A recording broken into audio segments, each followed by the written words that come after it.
काय लागला का रिझल्ट? बघू तुझं प्रगती पुस्तक.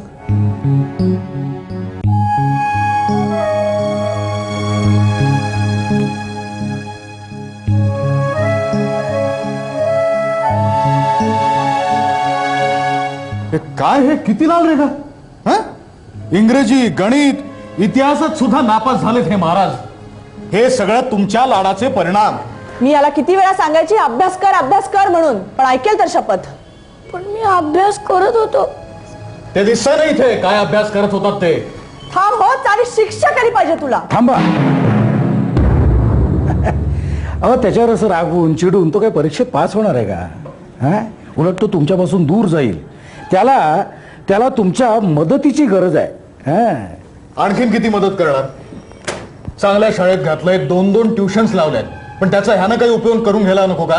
रोज अभ्यासाला तर बसतो, पण डोक्यात शिरेल तर ना बिंडोक. हा, तुम्ही त्याला एकदम असं बिंडोक म्हणू नका.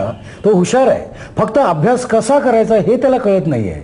एकदा अभ्यास करण्याचं गुपित त्याला कळलं की तो बोर्डात सुद्धा येशील ना? नक्की येईन. हा, फक्त आपल्याला गुपित कळायला हवं.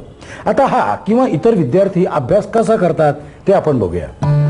एखादा विद्यार्थी शाळेत जातो, तिथे अनेक विद्यार्थ्यांच्या गोंधळात त्याच्या कानावर जे पडेल ते समजून घेण्याचा प्रयत्न करतो. आता समजा एखादा विद्यार्थी शाळेत गेला आणि घरी काहीही अभ्यास न करता तो जर परीक्षेला बसला तो उत्तीर्ण सुद्धा होत नाही. थोडक्यात काय, घरचा अभ्यास हा अनिवार्य आहे.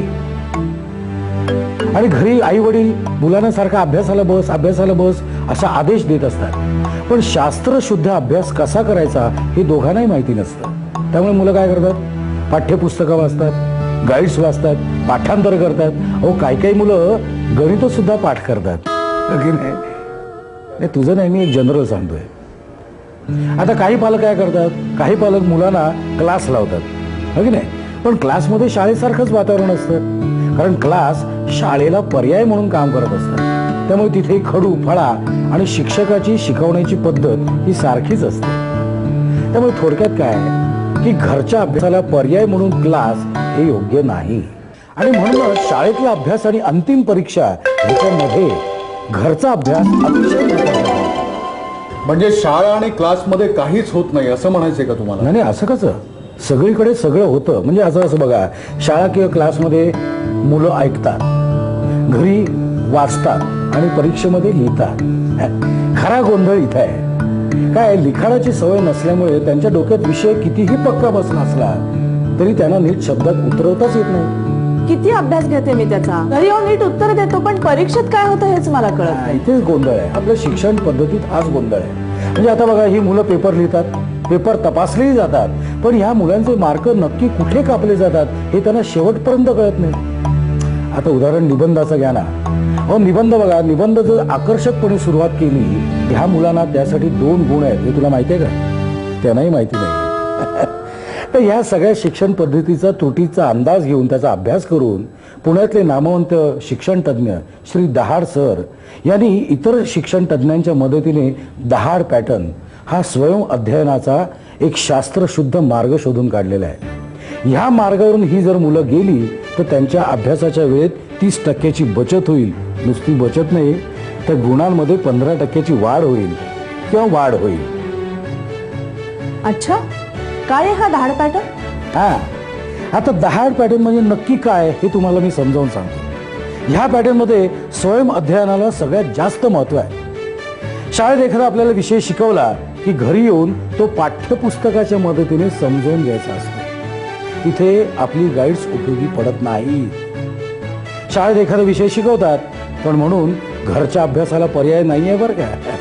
या घरच्या अभ्यासाची 3 प्रमुख उद्दिष्ट आहेत. 1, शाळेत न समजलेला विषय घरी समजून घेणं. 2, भोकमपट्टी न करता विषय लक्षात ठेवणं. आणि 3, उत्तरपत्रिका सोडवून लिखाणाची सवय वाढवणं. ज्या मुलाचं पाठांतर उत्तम आहे तो हुशार विद्यार्थी आहे असं आपण म्हणू शकतो? नाही. घोकमपट्टी न करता जो लक्षात ठेवतो तोच हुशार विद्यार्थी. हे रिटेन्शन आणि लक्षात राहणं त्याच्यावर आम्ही खूप संशोधन केलं. त्यावेळी आमच्या एक गोष्ट लक्षात आली की शाळेतल्या अभ्यासावर 10% लक्षात राहतं, घरात अभ्यास केला की 25% लक्षात राहतं. पण घरातल्या अभ्यासाचा सराव केला नाही तर ऐन परीक्षेच्या वेळी इथून काही उतरत नाही आणि आपण लिहू शकत नाही. आता या सगळ्या अडचणींवर मात करण्यासाठी, मार्ग काढण्यासाठी आम्ही एक योजना तयार केलेली आहे आणि ती योजना म्हणजे दहाड स्वयं अध्ययन योजना. काय आहे ती योजना, सांगा ना. सांगतो ना, पण त्याआधी एक पंचसूत्री, महत्वाची पंचसूत्री आहे, ती तुला सांगणं महत्वाचं आहे. पहिलं आहे कॉम्प्रिहेन्शन, म्हणजे विषय समजावून घेणं. रिव्हिजन म्हणजे त्या विषयाचा पुन्हा पुन्हा सराव करणे. त्यानंतर रिटेन्शन म्हणजे आपण जो सराव केलेला आहे त्या सगळ्या गोष्टी नीट लक्षात ठेवणे. त्यानंतर रिप्रोडक्शन म्हणजे परीक्षेच्या वेळी बरोबर उत्तरं लिहिणं. आणि मग प्रेझेंटेशन म्हणजे नुसती उत्तरं लिहून चालत नाही, नुसती उत्तरं लिहायची नाहीत तर ती चांगल्या पद्धतीने लिहिता आली पाहिजे. आपल्या परीक्षा पद्धतीचा आमच्या तज्ज्ञांनी जेव्हा अभ्यास केला तेव्हा त्यांची एक गोष्ट लक्षात आली. प्रत्येक विषयाच्या परीक्षेचा बोर्डाचा एक पॅटर्न असतो. आता हा पॅटर्न मुलांना माहितीच नसतो, तो आम्ही सांगतो. दुसरी आणि सगळ्यात महत्वाची गोष्ट, आपल्याकडे स्टेप बाय स्टेप मार्किंगची पद्धत आहे. म्हणजे एक पत्र तुम्ही घेतलं तर पत्राचा मायना, त्याचा पत्ता, सुरुवात, शेवट या सगळ्या गोष्टींना, चारही गोष्टींना मार्क असतात. मग मधला मजकूर तुम्ही काहीही लिहिलात आणि ह्या 4 गोष्टी तुम्ही बरोबर लिहिल्यात तर तुम्हाला मार्क मिळतात. आता ह्या गोष्टी मुलांना कोणी सांगत नाही. ह्या स्टेप बाय स्टेप मार्किंगचं आम्ही मुलांना शिकवतो. अरे वा, इंटरेस्टिंग आहे. आमच्या वेळी ही पद्धत कोणी आम्हाला सांगितलं नव्हतं. नाहीतर तुम्ही पण नसता करा बोर्डात. काका, पण तुम्ही अभ्यास कसा घेता, कुठे जायचं असतं का? जय, घरातच अभ्यास करायचा. पहिले 6 महिने प्राथमिक अभ्यास आणि नंतरचे 2 महिने उजळणी, हा आदर्श अभ्यास. आता असं बघ, 10वीला 9 विषय असतात. या 9 विषयाची प्रत्येकी 6 म्हणजे 54 युनिट्स केली जातात आणि प्रत्येक युनिटवर 100 मार्काची प्रश्नपत्रिका काढली जाते. आणि ही प्रश्नपत्रिका बोर्ड पॅटर्न प्रमाणे असते बरं का. मग ह्या प्रश्नपत्रिका आम्ही विद्यार्थ्यांना पाठवतो. ह्या 9 प्रश्नपत्रिका त्यांनी 1 महिन्यात आम्हाला सोडून द्यायच्या असतात. आणि ह्या प्रश्नपत्रिका सोडवताना त्यांनी पालक, शिक्षक, इव्हन पुस्तकांचा सुद्धा आधार घ्यायला हरकत नाही. पुस्तकात उत्तर बघा आणि लिहा, आपण कॉपी न करता स्वतःच्या भाषेत, स्वतःच्या डोक्याचा वापर करून. पुस्तकात पाहून उत्तरं लिहायची?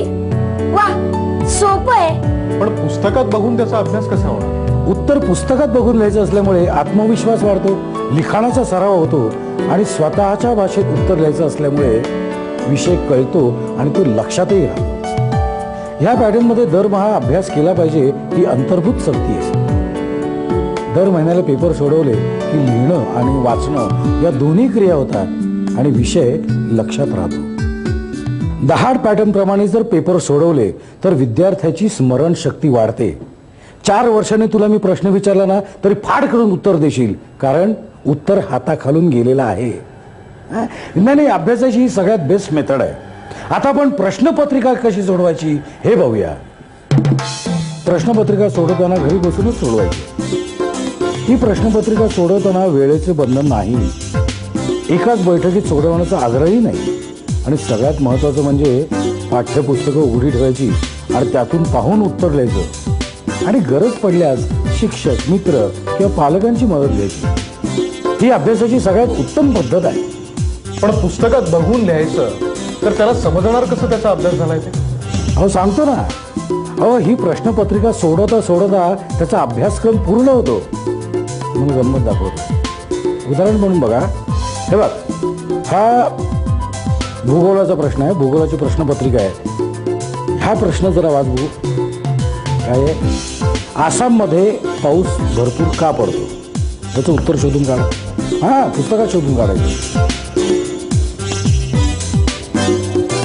कामाला लागत. आसाममध्ये भरपूर पाऊस का पडतो याचं उत्तर तो शोधतोय. पुस्तकात बघून तो लिहिणार आहे.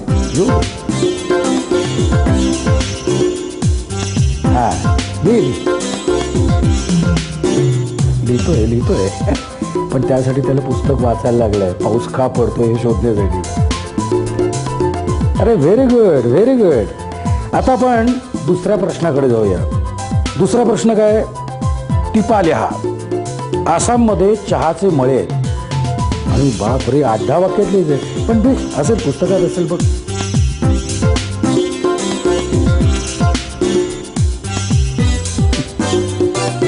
वाक्यात उत्तर लिहायचंय. आसाममध्ये चहाचे मळे का आहेत? काय सापडते का? सापडते. ह्याच्यामुळे होतंय काय, त्याला आसामचा धडा 2-4 वेळा वाचायला लागतोय.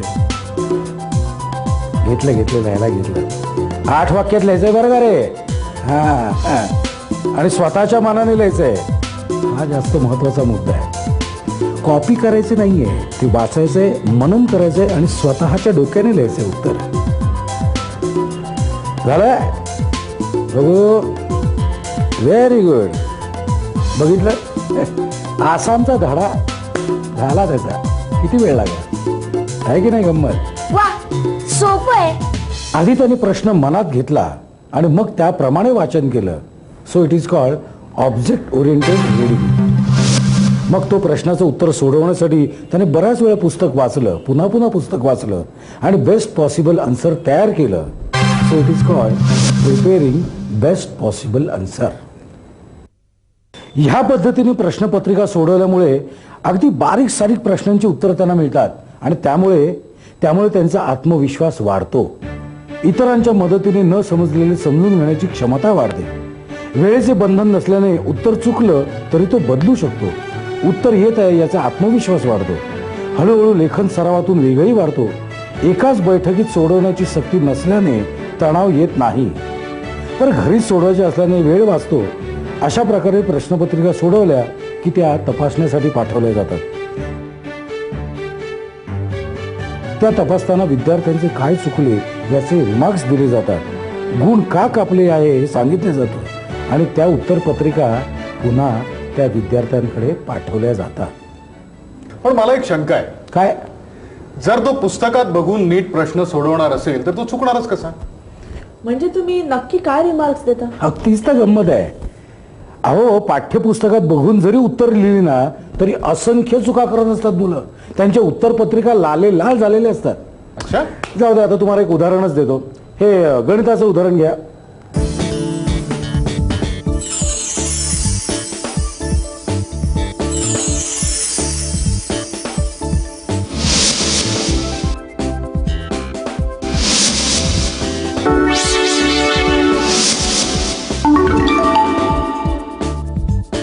बघितलं, पाठ्यपुस्तकाचा वापर केला तरी उत्तर 1च्या ऐवजी ते 5च देतात. चुका होतात, हळूहळू सुधारतात. काय करतो आम्ही? या सगळ्या प्रश्नपत्रिका असतात ना, त्या आमचे तज्ज्ञ मार्गदर्शक आहेत, त्या तपासतात.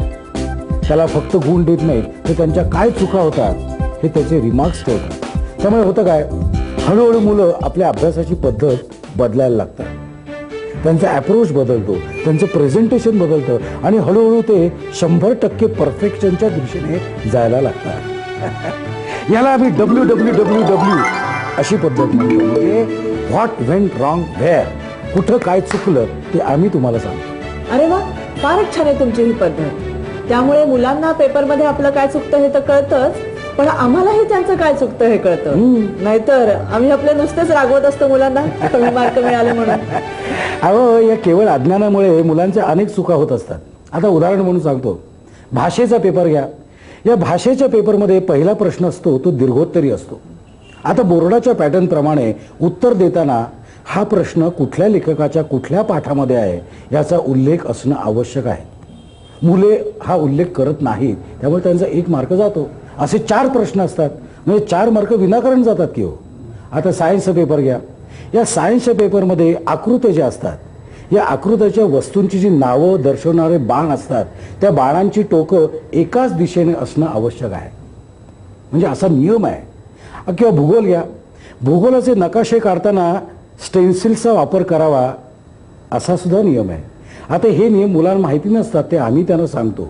त्यामुळे होतं काय, त्यांच्या चुका हळूहळू कमी होत जातात आणि त्यांचे गुण हळूहळू वाढत जातात. अजून एक महत्त्वाची गोष्ट म्हणजे इथे बोर्डात जसे पेपर तपासले जातात तसेच अननोन परीक्षकांकडून हे पेपर तपासले जातात आणि ह्याचा विद्यार्थ्यांना खूप फायदा होतो, कारण पेपर स्टँडर्ड पद्धतीने तपासले जातात. याला आम्ही AEIOU असं म्हणतो. म्हणजे काय? Assessment bye expert independent outside unknown teacher. AEIOU हे इंग्रजीतले स्वर असतील, पण आमच्यासाठी हे सूर आहे. आता आम्ही काय करतो? ह्या उत्तरपत्रिका तपासून आम्ही विद्यार्थ्यांना त्या परत पाठवून देतो. विद्यार्थी काय करतो? आपले मिळालेले गुण बघून तो पाठ्यपुस्तकाशी आपली ही जी उत्तर आहेत ही कम्पेअर करतो आणि आपलं कुठं काय चुकलंय हे समजून घेण्याचा प्रयत्न करतो. ह्या ज्या उत्तरपत्रिका आम्ही तुम्हाला पाठवतो ना, त्याच्याबरोबर मॉडेल आन्सर सुद्धा आम्ही पाठवत असतो. ते जास्त उपयोगी पडतात. त्याच्यावर अभ्यास करून मुलांचं नेमकं कुठं चुकतंय हे त्यांना कळायला लागतं आणि हळूहळू त्यांची चुकांची संख्या कमी व्हायला लागते आणि गुणांची संख्या वाढायला लागते. आणि शेवटी आम्ही सर्व अभ्यासक्रमावर आधारित अशी एक प्रश्नपत्रिका तयार करतो आणि विद्यार्थ्यांना पाठवतो. ही प्रश्नपत्रिका मात्र वेळ लावून पाठ्यपुस्तक न बघता कोणाचाही सल्ला न घेता सोडवायची असते. आणि ऑफकोर्स ही प्रश्नपत्रिका सुद्धा आम्ही तपासून विद्यार्थ्यांना परत पाठवतो. या प्रश्नपत्रिका कशा तयार केल्या जातात? Good question. आमच्या सगळ्या प्रश्नपत्रिका बोर्डाच्या पॅटर्न प्रमाणे तयार केल्या असतात.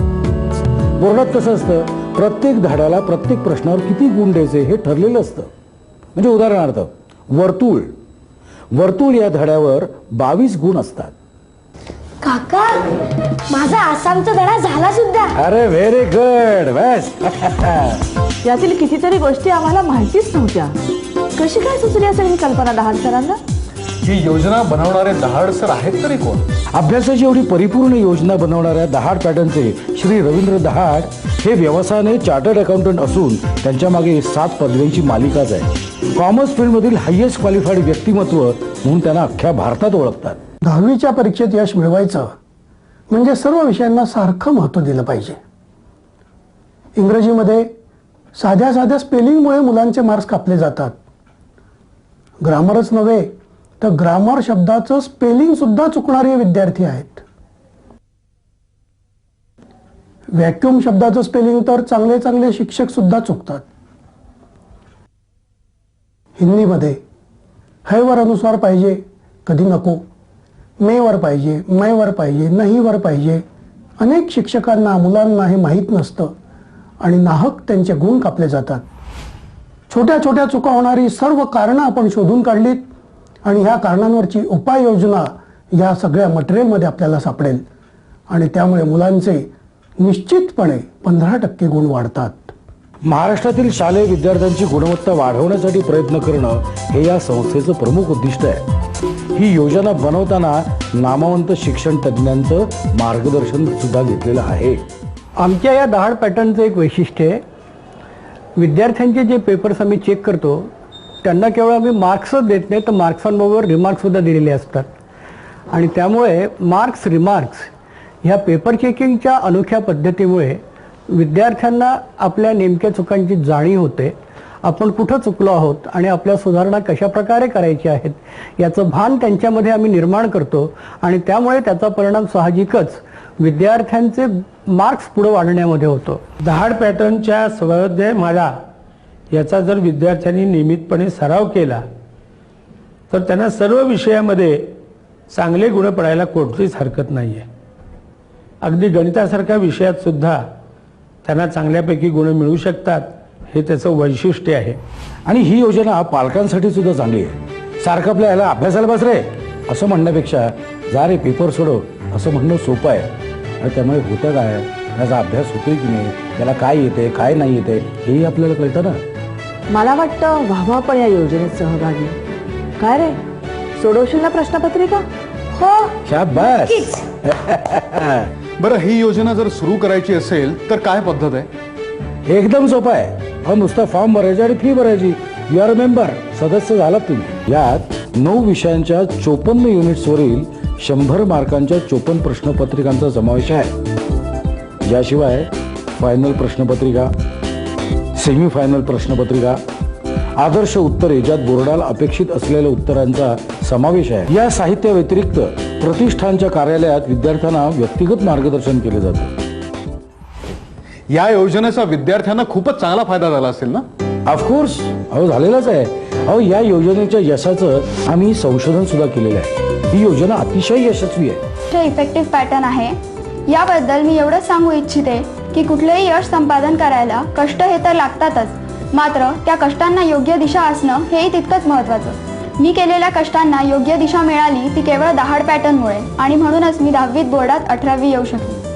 दहाड सायंटिफिक टेस्ट सिरीजचा मी विद्यार्थी झालो. या दहाड सायंटिफिक टेस्ट सिरीजमुळे माझ्या पेपरमधील चुका सुधारण्यास मला खूप मदत झाली आणि त्यामुळे मी बोर्डात 23वा येऊ शकलो. प्रश्नपत्रिका सोडवण्याच्या दहाडच्या पॅटर्नमुळे माझा अत्यंत बारकाईने अभ्यास होऊन माझे पुस्तक वाचन वाढले. यामुळेच मी बोर्डात 17वा येऊ शकलो. चेक केलेले पेपर्स दहाड करून मला नियमितपणेच मिळत होते. त्यातल्या दिलेल्या शेअरांमुळे मी आपल्या प्रेझेंटेशनमध्ये भरपूर इम्प्रूव्हमेंट आणलं आणि म्हणूनच मी बोर्डात 18वी येऊ शकले. पुणे बोर्डात दुसऱ्या येण्यात दहाड पॅटर्नचा मला खूप उपयोग झाला. टेस्ट सिरीजमधल्या एक्झामिनर्सनी ज्या टिप्स दिल्या त्या फार फायदेशीर होत्या आणि म्हणूनच मी बोर्डात आलो. 12वीमध्ये दहाड पॅटर्नप्रमाणे अभ्यास केल्यामुळे माझा आत्मविश्वास प्रचंड वाढला व मी बोर्डात 16वी आले. आता एक शेवटचा प्रश्न. तुम्ही म्हणता की 30% वेळ वाचतो, तो कसा काय? आता असं बघा, आम्ही महिन्याला 9 प्रश्नपत्रिका पाठवतो. त्या सोडवायला जास्तीत जास्त 24 तास लागतात, म्हणजे रोजचे फक्त 50 मिनिटं. आता हा अभ्यास करण्यासाठी वेगळा वेळ काढायला लागत नाही, कारण प्रश्नपत्रिका सोडवताच त्याचा अभ्यास होऊन जातो. आसान झाला की नाही? ही योजना आम्हाला पटली. आम्ही रजिस्ट्रेशनही करू, पण ह्याची फी काय? ह्या योजनेची फी अतिशय कमी आहे. ही योजना इंग्लिश, मराठी आणि सेमी या सर्व माध्यमात उपलब्ध आहे. असं मला तर वाटतं ही योजना आमच्या वेळेला असती तर किती बरं झालं असतं. मी आमच्या राजूसाठी तर ही योजना लावणारच आहे, पण त्याच्या इतर मित्रांच्या आईवडिलांशी सुद्धा बोलणार आहे. बर, आणि मी पण आता दहाड पॅटर्नने अभ्यास करून बोर्डात येणार आहे आई शाबास. आणि अभ्यासाची लढाई जिंकणार आहे.